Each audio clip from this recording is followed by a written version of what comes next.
WhatsApp class 12 welcome back to the channel. तो आज हम लोग कंप्लीट करने वाले हैं अपने रिजर्व वाले पार्ट को। देखो लास्ट क्लास में हमने आपको रिजर्व का ट्रीटमेंट कराया था। मैंने बताया था कि रिजर्व का ट्रीटमेंट दो तरीके से होता है, एक जब रिजर्व को डिस्ट्रीब्यूट करना हो और एक जब रिजर्व को डिस्ट्रीब्यूट ना करना हो। तो रिजर्व को डिस्ट्रीब्यूट करना हो ये वाला पार्ट हमने लास्ट क्लास में देख लिया था। अब आज हम लोग देखने वाले हैं कि जब रिजर्व को डिस्ट्रीब्यूट ना करना हो तब उसका ट्रीटमेंट क्या करना है।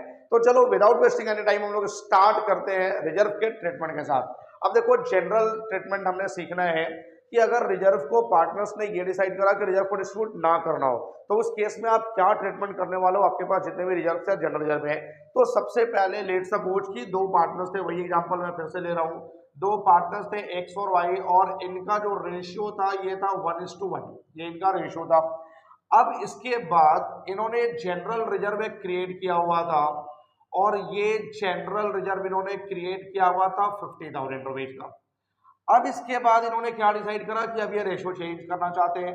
तो x और y अब इन्होंने डिसाइड करा कि जो रेशियो होगा ये हो जाएगा 3:2, यानी ये इनका न्यू रेशियो हो गया।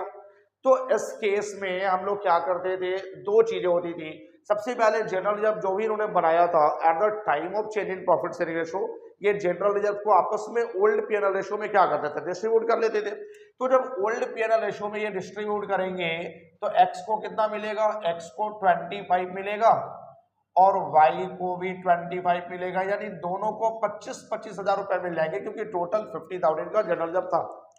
बट अगर इन्होंने जनरल रिजर्व का डिस्ट्रीब्यूशन ना करा, इन्होंने जनरल रिजर्व का कुछ भी नहीं करा, तो उस केस में इन फ्यूचर जब भी फॉर्म बंद होगा तो वो जनरल रिजर्व न्यू रेशियो में बटेगा कि उस समय हमारे पास एक ही रेशियो होता है, न्यू रेशियो 3:2।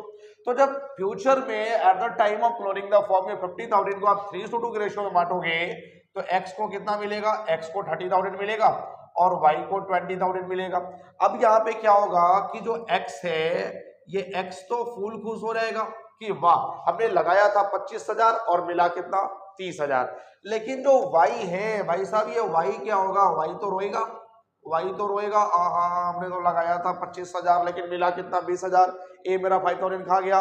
तो बेसिकली एक केस हमारा ये होता है कि at the time of change in profit sharing ratio आपके पास जो भी जनरल रिजर्व है वो 50,000 को आप डिस्ट्रीब्यूट कर लो ओल्ड पीएनएल रेशियो में। तो यहाँ पे x को भी मिलेगा 25, y को भी मिलेगा 25, दोनों खुश रहेंगे। यहाँ पे न्यू का कोई काम ही नहीं होगा, ये 30,000 और 20,000 का कोई भी काम नहीं होगा, न्यू रेशियो का कोई भी ट्रीटमेंट नहीं होगा। तो एक सिनारियो तो हमारा ये था। दूसरा सिनारियो हमारे पास क्या है कि ये जो 50,000 रुपीज का जनरल रिजर्व है, इस 50,000 के जनरल रिजर्व में देखो एक सिनारियो हमने आपको क्या बताया, एक सिनारियो हमने आपको ये बताया कि अगर पार्टनर्स डिस्ट्रीब्यूट करना चाहते हैं तो आप यहां पे क्या करोगे, distribute the general reserve, general reserve को आप डिस्ट्रीब्यूट कर लो। तो जब आप डिस्ट्रीब्यूट करोगे तो एंट्री क्या हो जाएगा, एंट्री बनेगा general reserve account debit to X capital account to Y capital account, ये हमारा एंट्री बन जाएगा जी। टोटल 50,000 का जनरल रिजर्व था और इक्वल रेशियो में, क्योंकि ओल्ड रेशियो इक्वल है तो 25 और 25 आप इसको डिस्ट्रीब्यूट कर लो। यहाँ पे दोनों खुश हो जाएंगे क्योंकि जिन्होंने इन्होंने जितना लगाया था उतना पैसा इनको वापस मिल गया। और दूसरा हमारे पास सिनारियो क्या है कि अब यहाँ पे हम लोग जनरल रिजर्व को डिस्ट्रीब्यूट नहीं करना चाहते, हम लोग जनरल रिजर्व को बचाना चाहते हैं। ये हमारा दूसरा सिनारियो है। जनरल रिजर्व को क्यों बचाना चाहते हैं, सबसे पहले इसको समझो। अब यहाँ पे x ने कितना लगाया था, x ने लगाया था 25,000 और y ने भी लगाया था 25,000 और ये दोनों चाहते हैं जनरल रिजर्व को बचाना, जनरल रिजर्व को डिस्ट्रीब्यूट ये घर लेके नहीं जाना चाहते, जनरल रिजर्व को बचाना चाहते हैं। क्यों बचाना चाहते हैं, सबसे पहले इसको समझो कि अगर एक बार ये जनरल रिजर्व को घर लेके चले गए, एक बार जनरल रिजर्व बट गया तो फिर वो बट गया, यानी फिर वापस नहीं आने वाला है। जैसे आपके पास अगर कोई भी चीजें होती है, आपके पास 100 रुपीज का एक नोट है, तो जब तक 100 रुपीज का नोट है वो आपका खर्चा नहीं होता है, ये आपके पैकेट में पड़ा हुआ रहता है। लेकिन जैसे ही आप उसके छुट्टे करवा लेते हो, उसमें से कोई 10 रुपए 20 रुपए का सामान खरीद लेते हो, छुट्टे आ जाते हैं आपके पास, वो पैसा फिर खर्चा हो जाता रहता है, पैसा खत्म हो गया आपके पास। जब तक 100 रुपीज का नोट था आपके पैकेट में पड़ा हुआ था, लेकिन जैसे ही आपने उसके छुट्टे करवा दिए वो नोट आपका क्या हो गया, पूरा का पूरा खत्म हो गया, पैसा पूरा का पूरा खर्च हो गया। तो उसी तरीके से यहाँ पे फॉर्म में जो 50,000 का रिजर्व है जनरल रिजर्व, ये जब तक रिजर्व है तब तक हमारा काम आएगा फ्यूचर में। लेकिन अगर ये रिजर्व को एक्स और वाई घर लेके चले गए तो पता नहीं फिर से वो रिजर्व बनेगा कब बनेगा, बनेगा भी कि नहीं मुझे पता नहीं। तो यहाँ पे ये एक्स और वाई क्या चाहते हैं कि भैया जनरल रिजर्व को बचाओ, क्योंकि फ्यूचर में अगर किसी भी तरह का कोई प्रॉब्लम क्रिएट होगा जनरल रिजर्व से तो आप कंपनसेट करोगे, तो आप इस पैसे को बचाओ, इसको घर लेके मत जाओ। तो यहाँ पे क्या होता है सिनेरियो में कि आप इसको ना 3:2 के रेशियो में डिस्ट्रीब्यूट करोगे, क्योंकि देखो यहाँ पे बेसिकली x को कितना मिल रहा है, x को 3:2 के रेशियो में अगर न्यू रेशियो के पॉइंट ऑफ व्यू से देखूं तो x को 30,000 मिल रहे हैं और y को 20,000 मिल रहे हैं, यही मिल रहा है ना। तो यहाँ पे x क्या कर रहा है 5,000 गेन कर रहा है और y क्या कर रहा है 5,000 का सैक्रिफाइस कर रहा है, यही हो रहा था। तो यहाँ पे क्या बोला गया इस सिनेरियो में कि x को 5,000 एक्स्ट्रा मिल रहा है जब भी इस जनरल रिजर्व को फ्यूचर में डिस्ट्रीब्यूट करेंगे, 5,000 एक्स्ट्रा मिलेगा ना, और y को 5,000 कम मिलेगा, यही सिनेरियो है यहाँ पे। तो यहाँ पे 5,000 से आप अभी ही x से ले लो, 5,000 आप अभी x से ले लो, क्योंकि फ्यूचर में x को 30 मिलने वाला है ना, तो 30 मिलने वाला है यानी 5,000 एक्स्ट्रा मिलने वाला है। तो उस केस में x से 5,000 ले लो और ये y को आप 5,000 दे दो। y को क्यों 5,000 दे दो, क्योंकि फ्यूचर में y को कितना मिलने वाला है 20 मिलने वाला है, 5,000 कम मिलने वाला है ना। तो वो 5,000 अगर आप अभी दे दो और 20,000 फ्यूचर में मिल जाएगा तो 25 हो गए, 25 ही तो मिलना था। और x में क्या होगा कि x को फ्यूचर में कितना मिल रहा है 30,000, तो उससे 5,000 अभी ले लो, क्योंकि अगर 30,000 आप उसको फ्यूचर में दे रहे हो और 5,000 अभी आप उससे ले लोगे तो फ्यूचर में उसको कितना मिला 25 ही तो मिला। तो यहाँ पे क्या करना है कि x से 5,000 ले लेना है और ये कंपनसेट कर देगा y को, यानी y को 5,000 दे देना है। तो y को 20,000 फ्यूचर में मिलेगा, 5 अभी मिल गया, 25 मिल गया, y भी खुश और x को भी 25, क्योंकि 30,000 फ्यूचर में मिलना है लेकिन अभी मैंने उससे 5,000 ले लिया तो फ्यूचर में भी उसको 25 ही मिला, तो x भी खुश y भी खुश। यहाँ पे कोई नहीं रोएगा भाई, ना x रोएगा ना y रोएगा, दोनों हंसते हुए रहेंगे। क्लियर है नहीं। तो इस सिनारियो में हमने क्या करना होता है, जनरल रिजर्व को डिस्ट्रीब्यूट नहीं करना होता है, जो डिस्ट्रीब्यूट करने पर फ्यूचर में पैसा मिलने वाला है उसको अभी कंपनसेट कर लो। x को 5,000 एक्स्ट्रा मिल रहे थे तो ये 5,000 इससे ले लो और y को 5,000 फ्यूचर में कम मिल रहे थे तो ये 5,000 अभी y को दे दो। तो इस केस में x क्या करा कंपनसेट करा y को। तो यहाँ पे दूसरा हमारा केस क्या बनता है कि when partners do not want to distribute general reserve, partners जो है ये जनरल रिजर्व को डिस्ट्रीब्यूट नहीं करना चाहते हैं, तो नहीं करना चाहते तो उस केस में आप क्या करोगे, उस केस में सबसे पहले तो आप यहाँ पे नॉर्मली जो आपका जर्नल एंट्री होता है gaining partners capital account debit to sacrificing partners capital account, यही होगा ना। क्योंकि देखो इसने क्या करा, इसने गेन करा, इसने सैक्रिफाइस करा, तो जो गेन करने वाला पार्टनर्स है वो कंपनसेट करेगा सैक्रिफाइस करने वाले पार्टनर्स को। तो इस केस में आप एंट्री क्या करते हो, इस केस में आप यहाँ पे पहले लिखो gaining partner compensate the amount of general reserve to sacrificing partner, यहां पे होगा यानी गेनिंग पार्टनर जो है वो सैक्रिफाइसिंग पार्टनर्स को कंपनसेट करेगा by passing a single adjustment entry, एक सिंगल एडजस्टमेंट एंट्री पास करके जो गेन करने वाला पार्टनर्स है वो जनरल रिजर्व का अमाउंट कंपनसेट कर देगा सैक्रिफाइसिंग पार्टनर्स को। तो यहां पे केस क्या बनेगा, देखो x और y दो पार्टनर्स हैं, क्वेश्चन में सेम ले लेता हूं यही वाला, इनका रेशियो है 1:1 और अब इन्होंने क्या डिसाइड करा कि अब जो इनका न्यू रेशियो होगा वो होगा 3:2 और इस डेट पे हमारे पास जो जनरल रिजर्व है ये जनरल रिजर्व है 50,000 रुपीज का। तो सबसे पहले आप यहाँ पे क्या करोगे, सबसे पहले आप सैक्रिफाइस और गेन निकालोगे। एक्चुअली मैंने यहाँ पे बताया कि ये गेन कर रहा है सैक्रिफाइस कर रहा है, लेकिन आप सैक्रिफाइस और गेन निकालोगे। तो सैक्रिफाइसिंग रेशियो का फॉर्मूला क्या होता है, old ratio minus new ratio, ये होता है हमारा फॉर्मूला। सबसे पहले आप x का ले लो, तो x का ओल्ड रेशियो क्या है 1/2 और न्यू रेशियो है 3/5। जब एलसीएम लोगे तो याद आएगा 10, तो 5 - 3 यानी 2/10, तो ये 2/10 क्या करा इसने, ये इसने सैक्रिफाइस करा। क्लियर है, एक मिनट सॉरी सॉरी सॉरी, यहाँ पे 6 होगा, तो ये 1/10 इसने क्या करा, माइनस में आ रहा है ना, तो ये गेन करेगा। और y का आप निकालोगे तो y का ओल्ड रेशियो था 1/2 और न्यू रेशियो आ गया 2/5, एलसीएम लोगे तो आ जाएगा 10, तो 5 माइनस 4, ये 1/10 प्लस आ रहा है, तो ये क्या करा है इसने, सैक्रिफाइस करेगा, है ना। और ये क्यों गेन करा, क्यों सैक्रिफाइस करा, मैंने तरीका बताया था ना, क्या बताया था, देखो कॉन्सेप्ट क्लियर कर लो, सबसे बड़ी चीज है कॉन्सेप्ट। अगर कॉन्सेप्ट आपके क्लियर है तो पूरे बुक के क्वेश्चन आप सॉल्व कर लोगे, चाहे किसी भी राइटर का बुक हो। लेकिन अगर कॉन्सेप्ट क्लियर नहीं है ना, तो सबसे इजी बुक है ना, उसका भी क्वेश्चन आप नहीं सॉल्व कर पाओगे। तो कॉन्सेप्ट पे सबसे ज्यादा फोकस करना है। ये क्यों गेन करा, इसने रटना नहीं है कि माइनस में आ गया तो भाई इसने गेन करा, नहीं। आप चेक करो ना, आपने फॉर्मूला क्या लगाया, ओल्ड माइनस न्यू, तो ओल्ड था 5 और न्यू हो गया 6, यानी कि न्यू ज्यादा हो गया ना, तो इसने गेन करा। इसका चेक करो, इसका ओल्ड था 5 और न्यू हो गया 4, यानी कि कम हो गया, इसने सैक्रिफाइस करा। तो 1/10 इसने गेन करा, 1/10 इसने सैक्रिफाइस करा। अब यहां पे आप एंट्री क्या पास करो, गेन किसने करा, एक्स, तो एक्स कैपिटल अकाउंट डीआर, आप यहां पे फुल फॉर्म यूज करोगे कैपिटल के लिए। और y ने सैक्रिफाइस करा तो 2y कैपिटल अकाउंट, ये हो गया। तो टोटल जनरल जब हमारे पास कितने का था, टोटल जनरल जब था हमारे पास 50,000, तो 50,000 का 1/5, तो 1/10 गेन करा इसने, तो 1/10 का मतलब क्या होगा, 5,000। तो 5,000 से आप x के कैपिटल को डेबिट करोगे, 5,000 से y के कैपिटल को क्रेडिट करोगे। तो अगर पार्टनर्स अपने जनरल रिजर्व को डिस्ट्रीब्यूट ना करना चाहे तो आप ये वाला एंट्री करोगे, gaining partners capital account debit तो सैक्रिफाइसिंग पार्टनर्स कैपिटल अकाउंट। और अगर ये डिस्ट्रीब्यूट करना चाहते हैं तब तो फिर आप यहाँ पे ये वाला एंट्री पास करोगे, ओल्ड पार्टनर्स ओल्ड रेशियो में ये काम होगा। तो यहाँ पे जो भी जनरल जब था आप ओल्ड पार्टनर्स को ओल्ड रेशियो में इसमें डिस्ट्रीब्यूट कर दिया। तो ये दो सिनारियो हमारे पास बन जाते हैं जनरल जब के, एक जब जनरल जब को डिस्ट्रीब्यूट करना हो और एक जब जनरल जब को डिस्ट्रीब्यूट ना करना हो। तो आई होप कि ये जो जनरल जब वाला पूरा का पूरा पॉइंट था ये पूरा का पूरा क्लियर हो गया। इस टॉपिक में किसी भी तरह कोई डाउट नहीं है, तो आप इसका जल्दी से स्क्रीनशॉट लो। मैं आया बस 2 सेकंड में नेक्स्ट टॉपिक के साथ।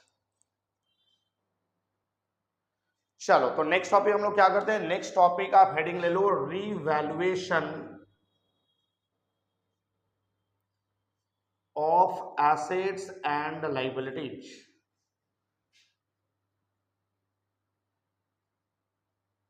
Revaluation of assets and liabilities.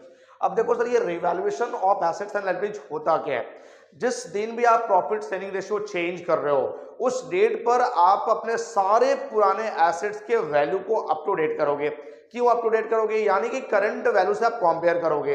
अब क्यों कंपेयर करोगे, क्योंकि देखो आपने जो एग्रीमेंट बनाया था वो 5 साल पहले बनाया था, तो 5 साल पहले जो हमारे एसेट्स की वैल्यू होगी, क्या आज के डेट में उसकी वैल्यू सेम होगी, आज के डेट में उसकी वैल्यू बढ़ गई होगी ना। जैसे अगर 5 साल पहले जब हमने एग्रीमेंट बनाया था तो 5 साल पहले हमारे बिल्डिंग की वैल्यू थी वो 5 लाख रुपए थी, तो क्या 5 साल के बाद आज के डेट में भी उसकी वैल्यू 5 लाख ही रहेगी, नहीं, आज के डेट में उसकी वैल्यू क्या हो जाएगी, बढ़ जाएगी। तो आप क्या करते हो कि जितने भी पुराने एसेट्स आपके बैलेंस शीट में हैं जो आपने 5 साल पहले खरीदा था, उन सारे एसेट्स और लायबिलिटीज को करंट वैल्यू पर लेकर के आते हो, यानी आज के डेट में जो उसकी वैल्यू है उस पे लेकर के आते हो। क्यों लेकर के आते हो, क्योंकि आज के डेट में आप अपना प्रॉफिट शेयरिंग रेशियो चेंज कर रहे हो ना। तो देखो, whenever there is change in profit sharing ratio और admission of a new partners और रिटायरमेंट और डेथ ऑफ ए पार्टनर, जब भी पार्टनरशिप का रिकॉन्स्टिट्यूशन होगा आप क्या करते हो, पुराना एग्रीमेंट चेंज करते हो, फिर से नया एग्रीमेंट बनाते हो। तो उस केस में जितने भी पुराने एसेट्स और लायबिलिटी हैं उनको आप करंट वैल्यू पे लेकर के आते हो, प्रेजेंट वैल्यू पे लेकर आते हो जो आज का वैल्यू है।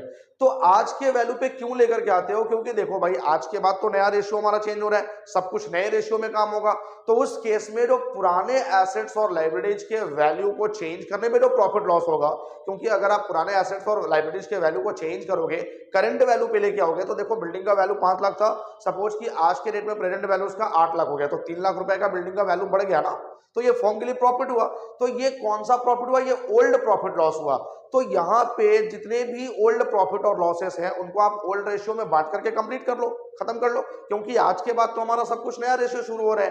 तो रीवैल्यूएशन में क्या करना होता है कि जितने भी हमारे पुराने एसेट्स और लायबिलिटीज हैं जो पहले से बैलेंस शीट में रिकॉर्डेड है, उनको आप करंट वैल्यू पे लेकर के आ रहे हो, जिससे कुछ प्रॉफिट या लॉस अराइज होगा, तो उस उस प्रॉफिट या लॉस को सारे ओल्ड पार्टनर्स ओल्ड रेशियो में ही बांट करके उसको वहीं पे निपटा लेंगे, क्योंकि आज के बाद हमारा नया वैल्यू हो जाएगा और न्यू रेशियो हो जाएगा, एग्रीमेंट भी नया हो जाएगा, तो फिर नए रेशियो पे काम करने के लिए पुराने प्रॉफिट लॉस का कोई यहाँ पे यूज नहीं करना है। तो बेसिकली आप क्या करते हो कि सारे एसेट्स और लायबिलिटीज को रिवैल्यूड करते हो, उससे जो प्रॉफिट लॉस आता है उसको आप पार्टनर्स के बीच डिस्ट्रीब्यूट कर देते हो ओल्ड पीएनएल रेशियो में, इसको आप नए रेशियो में लेकर के नहीं जाना। क्लियर सी बात है। तो इसके लिए हम लोग क्या करते हैं, इसके लिए हम लोग बनाते हैं रीवैल्यूएशन अकाउंट। अब ये रीवैल्यूएशन अकाउंट कैसे बनता है, देखो रीवैल्यूएशन अकाउंट एक नॉमिनल अकाउंट है। नॉमिनल अकाउंट क्यों है, क्योंकि यहाँ पे एसेट्स और लायबिलिटीज के डिफरेंसेस को हम लोग रिकॉर्ड करते हैं। तो एसेट्स और लायबिलिटीज का डिफरेंसेस या तो प्रॉफिट होगा या फिर लॉस होगा, क्योंकि जब आप उसको करंट वैल्यू पे लेके आओगे तो किसी एसेट्स की वैल्यू बढ़ी हुई होगी, किसी एसेट्स की वैल्यू घटी हुई होगी। अगर एसेट्स की वैल्यू बढ़ी हुई है तो प्रॉफिट है, घटी हुई है तो क्या है, लॉसेस है। तो आप उन सारे ही डिफरेंस वैल्यू को रिकॉर्ड करने वाले हो इस रिवैल्यूएशन अकाउंट में। पर्टिकुलर रुपीज देखो ये हमारा क्रेडिट साइड है, ये हमारा डेबिट साइड है। अब ये नॉमिनल अकाउंट का, नॉमिनल नेचर का अकाउंट होता है रिवैल्यूएशन अकाउंट। तो इसमें आप क्या करोगे, जितने भी प्रॉफिट्स होंगे, गेन होंगे, वो सबके सब आप क्रेडिट में रिकॉर्ड करोगे, और जितने भी एक्सपेंसेस और लॉसेस होंगे उनको कहां रिकॉर्ड करोगे, डेबिट में रिकॉर्ड करोगे। तो देखो इस अकाउंट में हमने क्या बताया कि एसेट्स और लायबिलिटी का जो प्रेजेंट वैल्यू है और जो उसका प्रीवियस वैल्यू था उनका डिफरेंस केवल यहां पे रिकॉर्ड होता है। तो अगर किसी भी एसेट्स का वैल्यू बढ़ गया, उसका पास्ट वैल्यू कुछ और था और प्रेजेंट वैल्यू कुछ और है, तो उस केस में आप इसको रिकॉर्ड करोगे क्रेडिट में। क्या लिख के रिकॉर्ड करोगे, इंक्रीज इन एसेट्स, क्योंकि अगर एसेट्स का वैल्यू बढ़ेगा तो हमारे फर्म के लिए तो प्रॉफिट होगा ना, और जितने भी प्रॉफिट होंगे उनको कहां रिकॉर्ड करना है, क्रेडिट में। अगर किसी भी लायबिलिटी का वैल्यू घटेगा, डिक्रीज इन लायबिलिटी, तो लायबिलिटी का वैल्यू घटेगा, हमारे फर्म के लिए क्या है, प्रॉफिट होगा ना। अगर लायबिलिटी का वैल्यू घट रहा है तो हमारे फर्म के लिए प्रॉफिट है, तो इसको भी आप कहां रिकॉर्ड करोगे, क्रेडिट में। और किसी अनरिकॉर्डेड एसेट्स को आप रिकॉर्ड कर रहे हो, अनरिकॉर्डेड एसेट्स का मतलब कि बेसिकली एसेट हमारे पास पहले से नहीं था, अब इसको आप रिकॉर्ड कर रहे हो, तो ये हमारे फर्म के लिए क्या है, प्रॉफिट है। तो इन तीनों ही को आप क्रेडिट में रिकॉर्ड कर दोगे, क्योंकि ये तीनों ही हमारे फर्म के लिए प्रॉफिट्स है। उसके बाद आप डेबिट में किसको रिकॉर्ड करोगे, डिक्रीज इन एसेट्स। अगर किसी भी एसेट्स का वैल्यू घट रहा है तो उसको आप डेबिट में रिकॉर्ड करोगे। उसके बाद इंक्रीज इन लायबिलिटी, किसी भी लायबिलिटी का वैल्यू बढ़ रहा है तो ये हमारे फर्म के लिए लॉस है, तो आप इसको डेबिट में रिकॉर्ड करोगे। और कोई भी अनरिकॉर्डेड लायबिलिटी जो पहले से रिकॉर्डेड नहीं था, अब आप उसको रिकॉर्ड कर रहे हो, तो लायबिलिटी रिकॉर्ड कर रहे हो तो कहीं ना कहीं हमारे फर्म के लिए लॉस है, इसको भी आप डेबिट में रिकॉर्ड करोगे। तो तीन चीजें क्रेडिट में रिकॉर्ड होंगी, तीन चीजें डेबिट में रिकॉर्ड होगी, समझ के चलना। अगर किसी भी एसेट का वैल्यू बढ़ रहा है, हमारे फर्म के लिए प्रॉफिट है, क्रेडिट में आ जाएगा। किसी भी लायबिलिटी का वैल्यू घट रहा है, हमारे फर्म के लिए प्रॉफिट है, लायबिलिटी घटता है तो हमारे लिए प्रॉफिट है, क्रेडिट में आ जाएगा। और किसी भी अनरिकॉर्डेड एसेट्स को आप रिकॉर्ड कर रहे हो तो वो भी हमारे फर्म के लिए प्रॉफिट है, क्रेडिट में आ जाएगा। इसका जस्ट अपॉन डेबिट आ जाएगा। डिक्रीज इन एसेट्स, अगर एसेट्स का वैल्यू घट रहा है तो हमारे फर्म के लिए क्या है, लॉस है, डेबिट में रिकॉर्ड करोगे। अगर किसी भी लायबिलिटी का वैल्यू बढ़ रहा है, हमारे फर्म के लिए लायबिलिटी का वैल्यू बढ़ना हमारे फर्म के लिए लॉस है, डेबिट में रिकॉर्ड होगा। और किसी अनरिकॉर्डेड लायबिलिटी को आप रिकॉर्ड कर रहे हो, ये भी हमारे लिए लॉस है, इसको भी डेबिट में रिकॉर्ड करोगे। अब आप क्या करोगे, यहां से जो भी प्रॉफिट लॉस आएगा उस प्रॉफिट लॉस को आप सारे पार्टनर्स के बीच ओल्ड पीएनएल रेशियो में डिस्ट्रीब्यूट कर दोगे। अब लेट सपोज कि क्रेडिट का टोटल हमारा ज्यादा है, तो फिर बैलेंसेस जो आएगा हमारा डेबिट में, ये हो जाएगा रीवैल्यूएशन प्रॉफिट, रीवैल्यूएशन प्रॉफिट, जिसको आप ट्रांसफर कर दोगे to old partners capital account, old partners capital account in old PNL ratio. यानी जो भी प्रॉफिट्स होगा ये ओल्ड पार्टनर्स के कैपिटल अकाउंट में ओल्ड पीएनएल रेशियो में आप ट्रांसफर कर दोगे, तो ये प्रॉफिट आ गया। अब लेट सपोज कि डेबिट का अगर टोटल ज्यादा हुआ तो बैलेंस क्रेडिट में आएगा, जो आपका होगा रीवैल्यूएशन लॉस। तो रीवैल्यूएशन लॉस को भी आप ट्रांसफर कर दोगे to old partners capital account in old PL ratio, old partners capital account में ओल्ड P&L रेशियो में ट्रांसफर कर दोगे तो बैलेंस या तो प्रॉफिट आ सकता है या फिर लॉस आ सकता है। अगर डेबिट में बैलेंस आया तो रिवैल्यूएशन प्रॉफिट, क्रेडिट में बैलेंस आया तो रिवैल्यूएशन लॉस, और इसको आप ओल्ड पार्टनर्स कैपिटल अकाउंट में ओल्ड P&L रेशियो में ट्रांसफर कर दोगे। तो ये हमारा revaluation of assets and liability. अब इसके साथ ही हमने सारे थ्योरेटिकल पार्ट कंप्लीट कर लिए। अब कुछ क्वेश्चंस वाला जो पार्ट है, कॉम्प्रिहेंसिव क्वेश्चंस वाला, वो पार्ट हमारा बच गया है। तो वो पार्ट मैं कल के वीडियो में कराऊंगा, कुछ क्वेश्चंस कराऊंगा, कुछ स्टैंडर्ड क्वेश्चन कराऊंगा, और उसके साथ बुक्स के सारे क्वेश्चन बनने स्टार्ट हो जाएंगे। तब तक आप इनका नोट्स बनाओ और हम लोग मिलते हैं कॉम्प्रिहेंसिव क्वेश्चन के साथ नेक्स्ट वीडियो में। तब तक के लिए वीडियो को लाइक और शेयर जरूर करते रहना।